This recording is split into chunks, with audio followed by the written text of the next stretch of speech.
সম্মান ও সমতার ভিত্তিতে সকল দেশের সাথে সুসম্পর্ক গড়তে কাজ করছে সরকার, এমনটাই বলেছেন পররাষ্ট্র উপদেষ্টা মোহাম্মদ তৌহিদ হোসেন।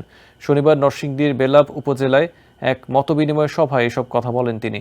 ভারতের সাথে সম্পর্ক নিয়ে উপদেষ্টা বলেন, দুপক্ষের সমান স্বার্থের ভিত্তিতে তাদের সাথে ভালো সম্পর্ক করা হবে। এদিকে গণঅভ্যুত্থানের বিশ্বাসের সাথে বেইমানি করলে ডক্টর ইউনূসকেও ছাড় দেওয়া হবে না বলে হুঁশিয়ারি দিয়েছেন সার্জিস আলম। শিক্ষার্থীদের ওপর গুলি চালানো পুলিশ সদস্যদের শাস্তির পরিবর্তে বদলি করে নতুন পোস্টিং তদবির চলছে বলেও অভিযোগ করেন তিনি।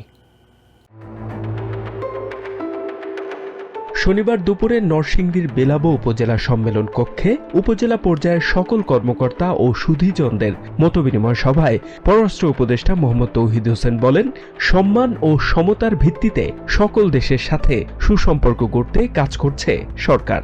এ সময় ভারতের সাথে সম্পর্ক নিয়েও কথা বলেন পররাষ্ট্র উপদেষ্টা। তিনি বলেন, দুপক্ষের সমান স্বার্থের ভিত্তিতে তাদের সাথে ভালো সম্পর্ক করা হবে। এছাড়াও রাজনৈতিক দলগুলোর প্রতি অনুরোধ জানিয়ে পররাষ্ট্র উপদেষ্টা বলেন, আগামী 10 বছর বা 20 বছর পর শিক্ষার্থীদের যেন পুনরায় রাস্তায় নামতে না হয় এবং জীবন দিতে না হয়, সে বিষয়ে রাজনৈতিক দলের নেতাদের কাজ করতে হবে।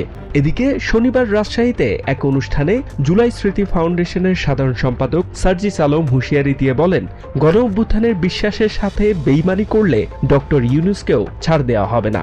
ভারতের সঙ্গে বাংলাদেশের সম্পর্ক কি হবে তা তাদের কাজের মাধ্যমে নির্ধারিত হবে। সম্পর্ক ভালো রাখতে চাইলে শেখ হাসিনাকে আশ্রয় না দিয়ে ফেরত পাঠাতে ভারতের প্রতি আহ্বান জানান তিনি।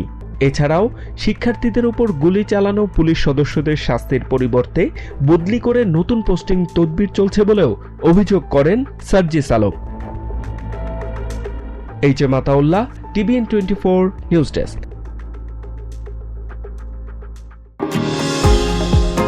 নিউ ইয়র্ক থেকে সম্প্রচারিত TVN 24 টেলিভিশন বিশ্বজুড়ে বাঙালির কণ্ঠস্বর।